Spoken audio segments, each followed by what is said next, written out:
우리는 지금까지 이 종말의 의의, 기다려지는 종말, 그리고 종말의 시간표, 그리고 지난주에는 천년 왕국설에 대한 말씀을 우리가 배웠습니다. 우리가 왜 이 말씀을 먼저 배웠냐면 바로 우리 요한계시록의 말씀을 우리가 배워나가야 되기 때문에 이 말씀을 우리가 먼저 하게 된 것입니다. 왜냐하면 요한계시록의 말씀은 이 종말에 대한 이야기를 우리에게 해주고 있기 때문에 그런 거죠. 그래서 우리가 종말이라고 하는 의의가 도대체 어떤 것인가? 그리고 왜 우리가 성도들은 종말을 기다리는가? 그리고 이 종말의 시간표는 어떻게 진행되고 있는가?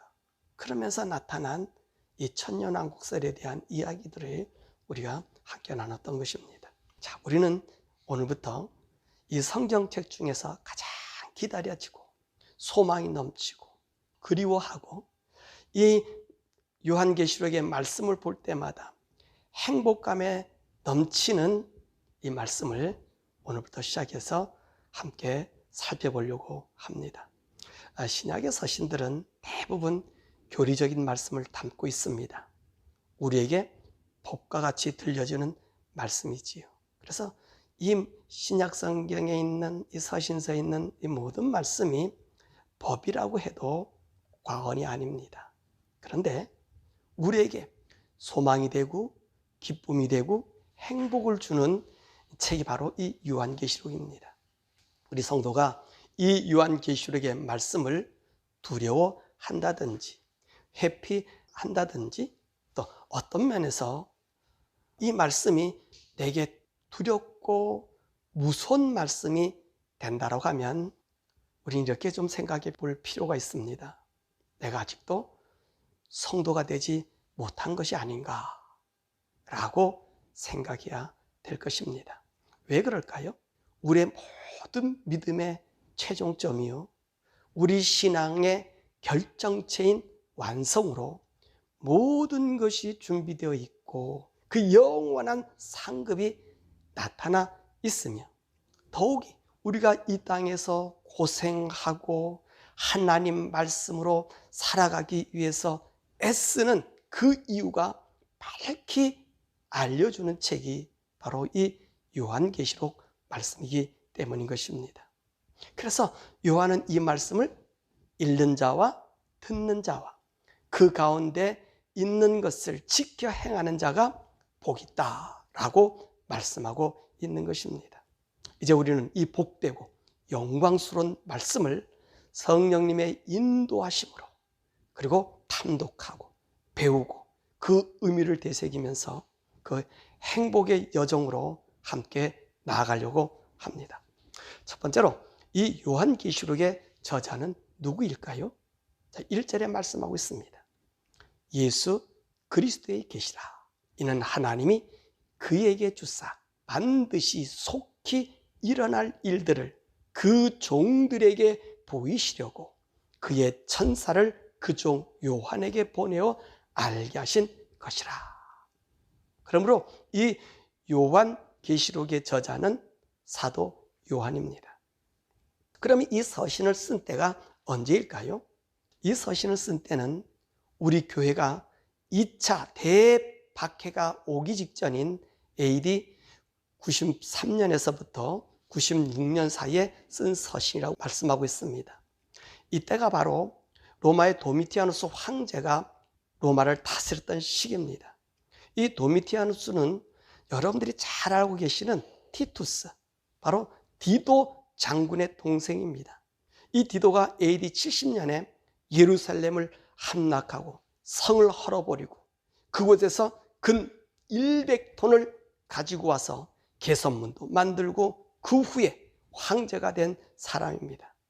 바로 이 티투스 황제를 뒤를 이어서 로마의 황제가 된 사람이 도미티아누스 황제인 것입니다.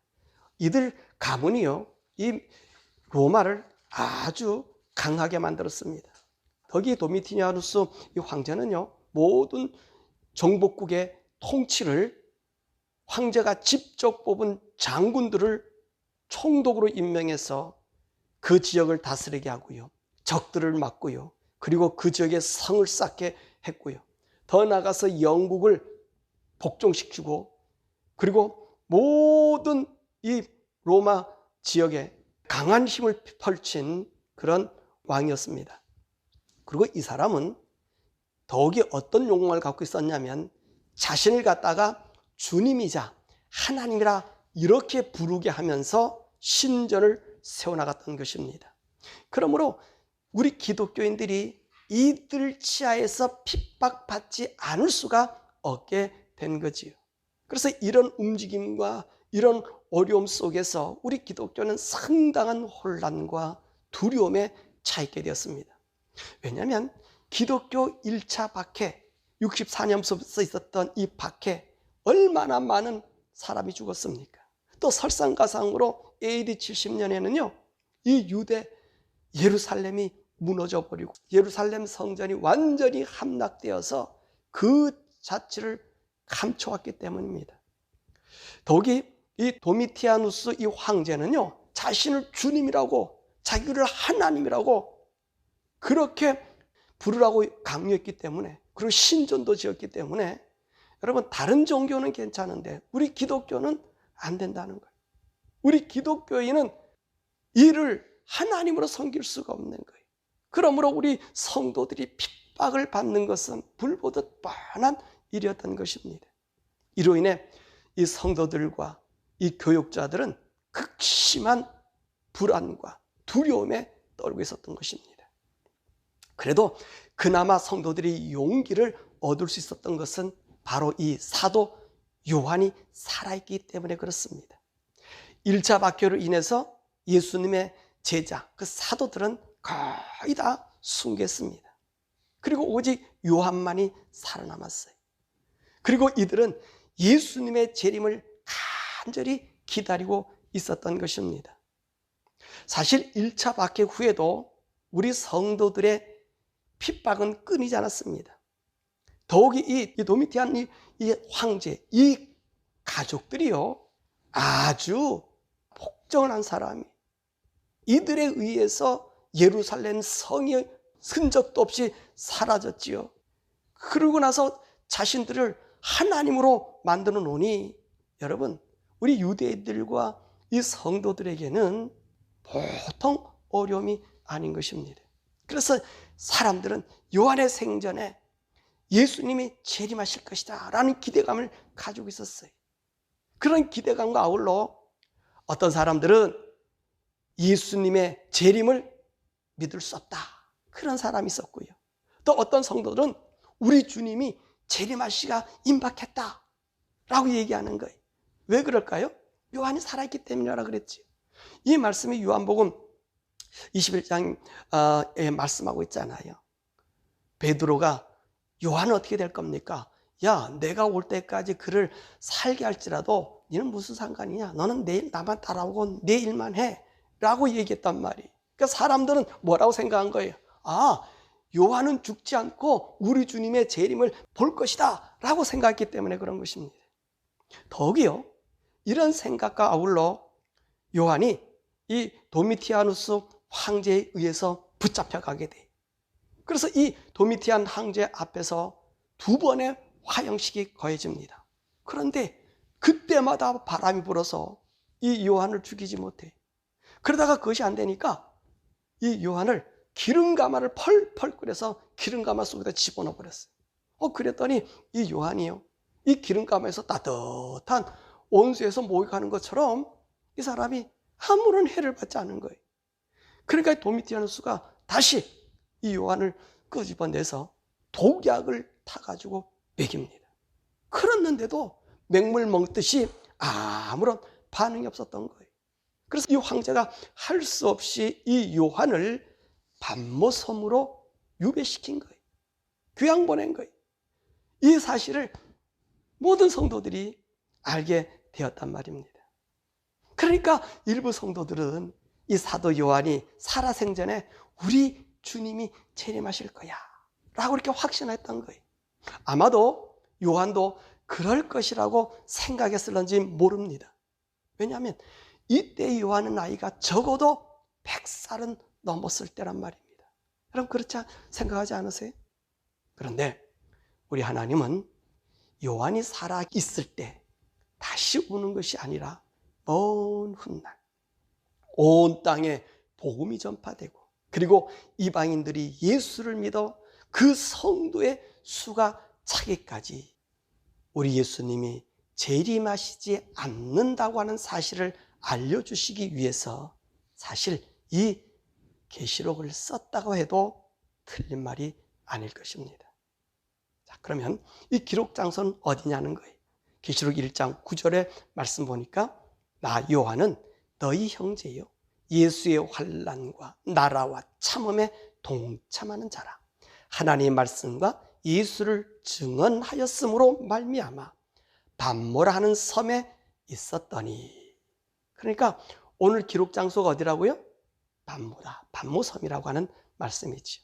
그러면 이 계시의 말씀을 받아서 보낸 곳이 어딜까요? 보니까 아시아의 7교회다. 그렇게 오늘 1장에서 말씀해주고 계십니다.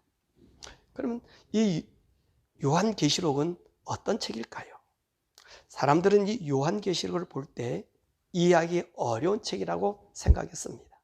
그래서 루터는 이 요한계시록을 보고 뭐라고 말씀하셨냐면, 이 글자만큼이나 참 수수께끼로 가득 찬 말씀이다, 그렇게 말했습니다. 칼빈은 창세기부터 계속 성경을 해석해서 내려오다가 요한계시록 3장까지 해석은 했어요. 그리고 4장부터는 도저히 이해할 수가 없다 해서 해석을 포기해버렸습니다. 또 많은 사람들이 요한계시록을 해석했지만 정확히 해석해 놓은 책이 없었고, 또 해석을 한다 해도 맞지 않은 비밀의 책이 되었습니다. 그 이유가 무엇일까요? 요한이 전한 이 말씀을 뭐라 그랬습니까? 요한계시록이라. 이 계시록이란 말씀입니다. 이 계시라는 말은 보여준 것을 받았었다는 거예요.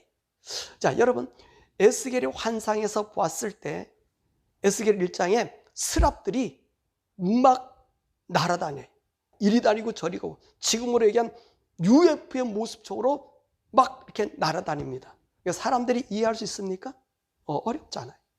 이런 계시를 글로 표현할 때 사람들이 이해하기가 쉽지 않는 것입니다. 또한 이 계시는 미래를 직접 현실로 본 것입니다. 마치 우리가 영화를 보는 것처럼 그 실감나는 영상이기 때문에 하나님께서 미래의 세계를 보여주신 것을 말하기 때문에 사람들에게는 그 시대에 살지 않는, 앞으로 미래에 살지 않는 사람은 이건 참 어려운 문제예요. 아무리 해석을 동원해도 해석이 될 수 없습니다. 그러면 이 계시의 말씀은 언제 이루어져요? 그때 가면, 그 계시 시점 가면 자연스럽게 알 수 있는 거예요. 마치요, 이사야가 유대가 멸망해서 이스라엘은 산산이 흩어지고 성전이 파괴되고요, 바사왕 고레스에 의해서 다시 이 성전이 재건된다, 이렇게 말했습니다. 이때가 언제냐면 히스기야 때일 거예요. 이 히스기야 때는요, 유다가 강성했어요.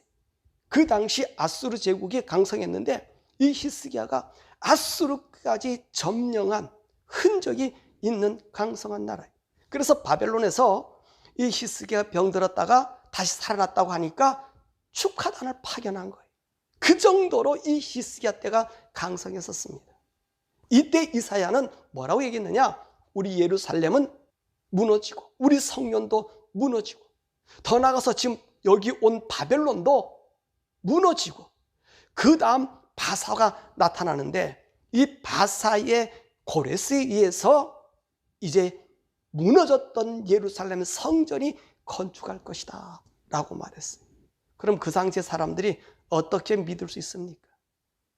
바벨론 제국도 형성되지 않았죠.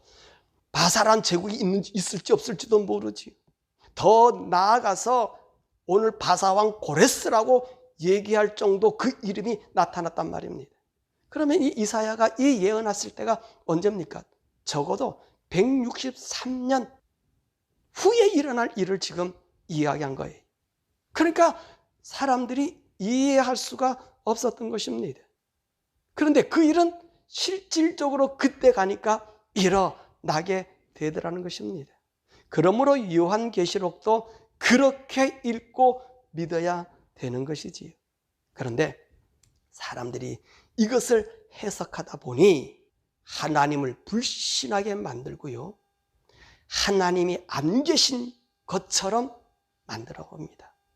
오히려 하나님의 말씀을 해석하는 것이 불신자들을 양성하는 결과가 되었다는 것입니다.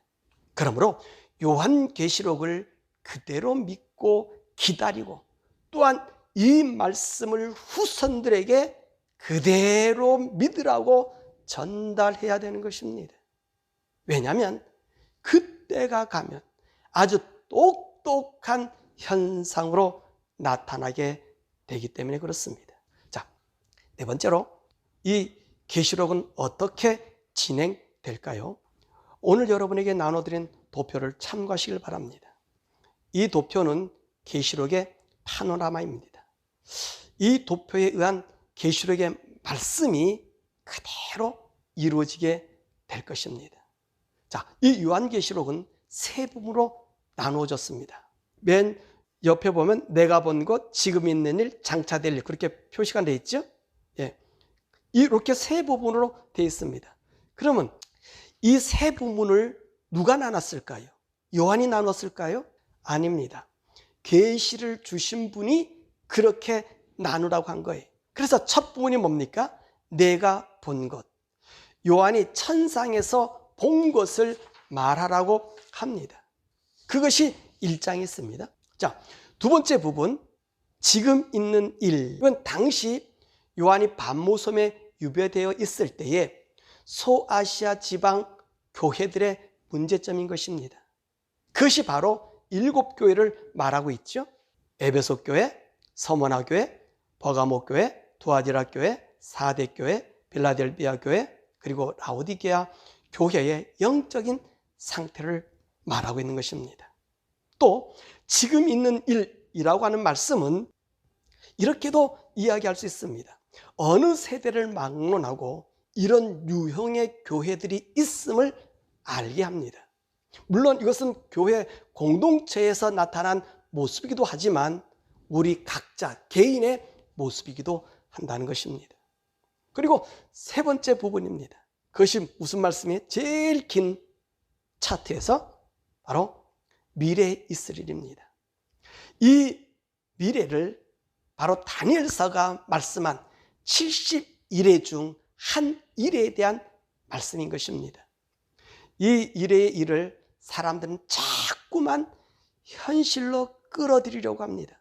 세상이 어수선하고 어려움이 있을 때 바로 그때가 아닌가 하고 억지로 이 말씀을 맞추려고 하는 것이지요. 이렇게 하면 되지 않습니다. 한 일의 사건은 바로 그때에 계시록의 말씀과 같이 똑같은 현상과 징조가 나타나게 됨을 명심해야 됩니다. 장차될 일은 계시록 4장에서부터 22장까지 일입니다. 자, 그 시간의 순서를 오늘 도표로 말씀해 주고 있습니다. 4장과 5장은 예수님께서 천상에서의 위치, 그분의 존귀와 영광과 경배받으시는 분으로 나타냈고요. 그리고 세상을 주관하는 심판하시는 주님으로 표현하고 있습니다.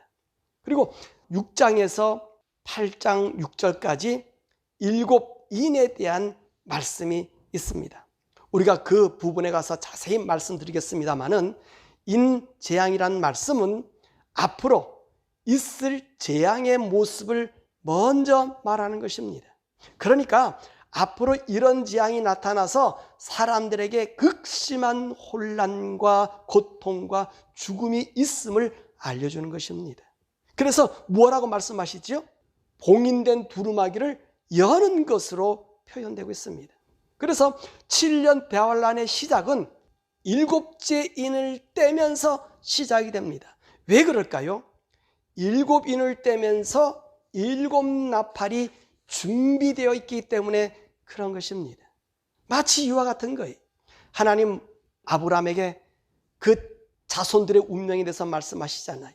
너희가 이방의 객이 돼서 400년 동안 430년 동안 종이 되리라 말씀했어요. 그리고 이스라엘 백성을 보냈습니다. 그리고 모세에게 나타났잖아요. 그럼 모세에게 뭐라고 말씀하세요? 야, 네 백성을 데리고 와라. 시간이 됐으니까. 그러니까 어떻게 합니까? 모세가 묻습니까? 하나님 뭐라 말씀하세요?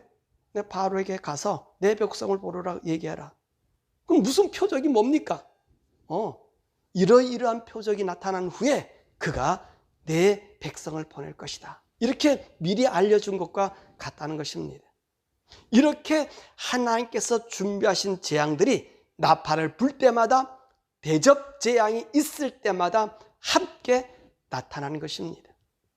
그리고 7장에서는 성도들의 인침 사건이 나옵니다. 바로 이 3년 반 전, 이 대환란이 시작되기 전에 인침 사건이 시작이 되는 거예요. 그래서 인침이 사건이 끝나고 나면 8장부터 우리 성도들이 그렇게 원하고 바라고 기다렸던 마지막 한 일회가 펼쳐집니다. 그것이 8장에서 11장까지 7 나팔 재앙이 떨어지게 되는 것입니다. 이때 바로 적그리스도가 세계를 평화롭게 만들고요, 다니엘서 9장 26절에서 27절의 말씀처럼 인류의 메시아가 되는 거예요. 인류의 메시아가 되고 나서 예루살렘에서 성전에서 드리는 제사와 예물을 막아버려요.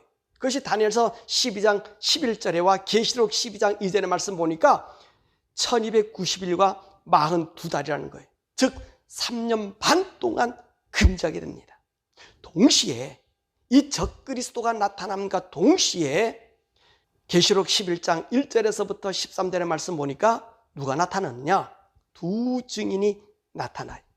이 적그리스도가 권세를 얻어서 세계 역사를 주장하는 동안에 하나님께서는 두 증인을 세워 마지막 구원의 노력을 하십니다. 그래서 그 기간이 얼마냐? 계시록 11장 3절의 말씀 보니까 1260일이라고 말씀하셨습니다. 그러니까 전 3년 반이 채 끝나기도 전에 이제 이 두 증인은 적그리스도의 세력에서 잡혀서 순교를 당하고요, 그 시체를 무덤에 장사하지 못하게 사람들이 다 보도록 모욕을 줍니다. 그러다가 3일 반 만에 하나님 명령하시죠. 이리로 올라오라 그랬더니 구름을 타고 부활 승천하는 거예요. 그리고 나서 이 땅에는요, 성도들 향한 극심한 핍박이 있어요. 그 기간이 다니엘서 12장 12절에 1335일이라고 말씀했습니다. 그 말씀의 의미를 우리가 지난번에 다 살펴봤지만 얼마나 그랬습니까? 1335일이라고 그랬습니다. 그래서 1335일까지 이르는 사람이 복되다라고 말한 거예요. 이것은 적그리스도의 전 통치 기간으로서 오늘 1290일에 45일을 더해진 숫자들입니다. 다시 말하면 이 두 증인이 순교하고 난 이후 45일이 더 지난다는 말씀이지요. 그래서 이때까지 성도들이 핍박을 견디는 자가 복이 있다는 거예요. 자, 이렇게 두 증인이 이제 휴가하고 45일이 지나고 나면 계시록 11장 5절에서 19절의 말씀 보면 예수님이 공중에서 재림합니다. 이때 성도들이 휴거가 일어나는 거예요. 바로 7번째 나팔이 불려지게 되는 거예요. 이때 1차 부활, 잠자던 성도들, 죽어있는 성도들이 부활하여 공중에서 예수님을 만나고 땅에 있는 성도들이 휴거하여 일어나 공중으로 올라가 예수님을 맞이합니다. 이 말씀이 어디에 있어요? 오늘도 계시록에 거기에 있지만 또 데살로니가전서 4장 16절과 17절에 말씀하고 있는 것입니다. 그리고 나서 12장에서 14장 말씀은 어떤 말씀이냐? 예수님이 이 세상에 오시고 나서서 3년 반 동안 이 땅에 어떤 영적인 싸움들이 있었는가를 보여주고 있는 것이, 그리고 15장에서는 후 3년 반에 있을 7 대접이 준비되고 있습니다. 그리고 또 뭐가 있냐면은 25장에는 공중에서 예수님과 함께 있는 성도들의 모습이 또한 담겨져 있습니다. 후 3년 반 7대접 재앙은 지구 종말의 재앙입니다. 그래서 16장에서는 7대접 재앙의 모습을 말씀하고 있고요. 17장에서 18장 말씀은 7대접 재앙을 받은 자들의 영적 모습과 이 재앙으로 인하여 나타나는 이 땅의 모습을 말씀하고 있는 거예요. 그리고 19장 1절에서 10절의 말씀은 구원받은 성도들의 모습을 말씀하고 있습니다. 그리고 19장 1절에서 18절의 말씀은 예수님이 백말 타고 오셔서 불신자들을 처단하는 모습과 그리고 예수님이 지상에 재림하셔서 19장 19절에서 20장 3절 말씀까지는 이제 지상에 재림하시면서 적그리스도와 거짓 선을 유황불에 던지고요. 사탄과 이 불신자들은 1,000년 동안 무정에 집어넣으셔요. 그리고 이제 공중에 재림한 휴거한 성도들과 땅에서 부활한 성도들이 이 땅에 내려와셔서 천년왕국을 우리 주님과 함께 왕노릇해요. 그것이 20장 4절에서 6절의 말씀인 것입니다. 이 천년왕국이 끝나면 20장 7절에서 10절의 말씀은 사단을 끄집어내 무정에서 끄집어내고요. 그리고 죽은 불신자들을 부활시켜요. 이 부활은 무슨 부활이라 그런다? 둘째 부활이라 그래. 이것들을 부활해 놨더니 어떤 일이 생기냐면 이 사탄과 이 불신자들이 일어나서 성도의 진을 에워싸서 전쟁을 벌이는 거예요.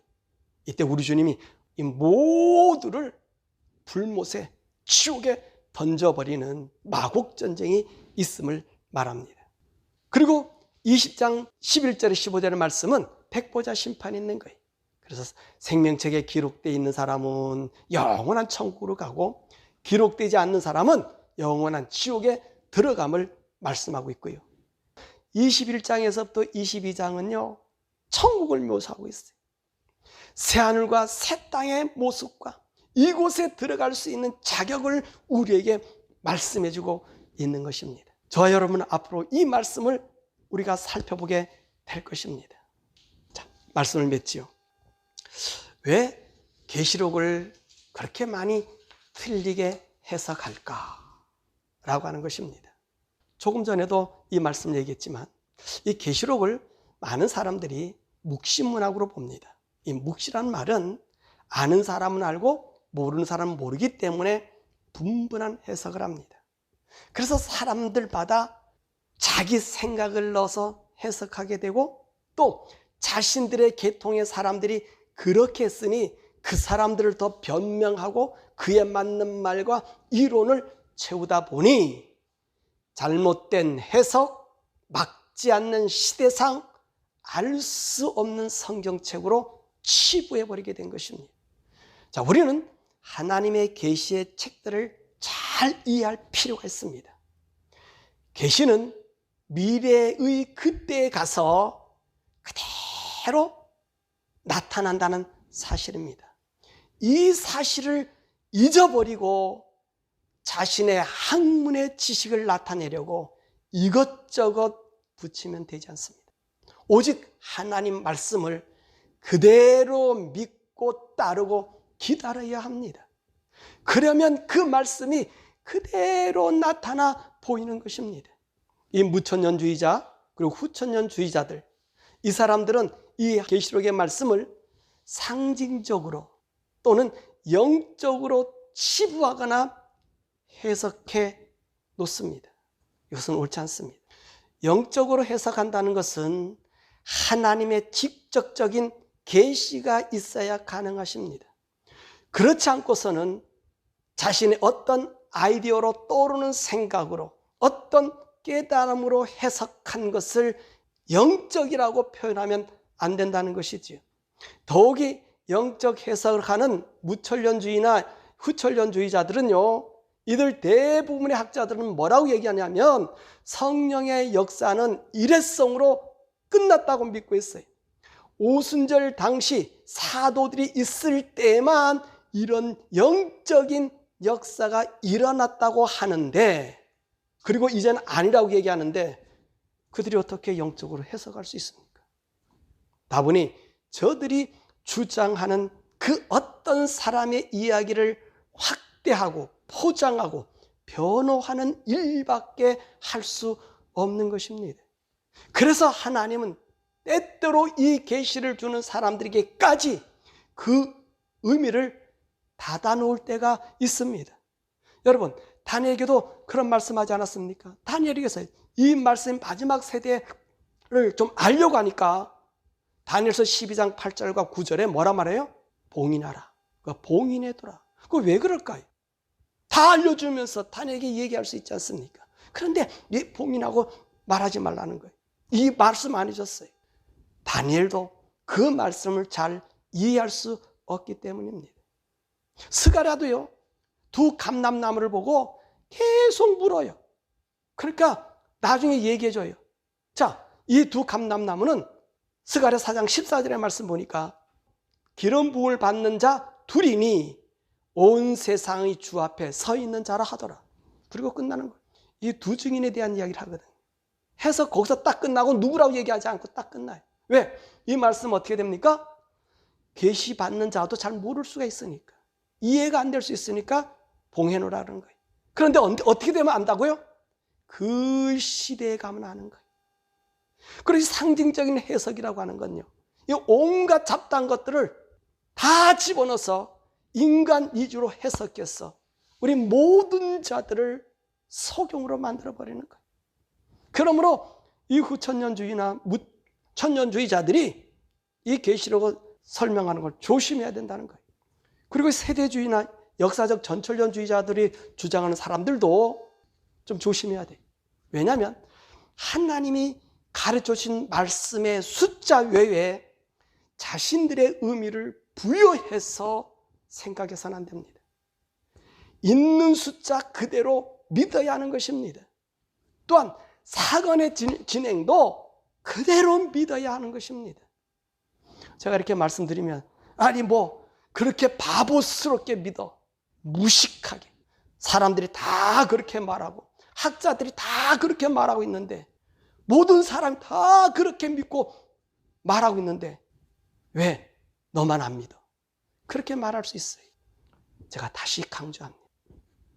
하나님의 계시는 그대로 이루어집니다.